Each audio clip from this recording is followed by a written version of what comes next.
So in this Fiverr tutorial video, I am going to be showing you guys how to turn on light mode here in the Fiverr mobile application. So as you can tell, maybe you can't tell, but my dark mode is turned on. Now if you want to go ahead and turn this to light mode, go to the bottom right, press on the profile picture icon.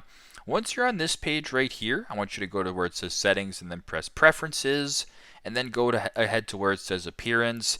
And now for me, dark mode is selected, so you can go ahead and select dark mode or light mode just like that. Then all of a sudden, if you were to go back to every page right here, it's now a lot lighter, a lot brighter, because light mode is now turned on. So pretty simple, pretty straightforward. That is how to turn on light mode here in the Fiverr mobile application. Thanks again for watching, and I hope this video helps.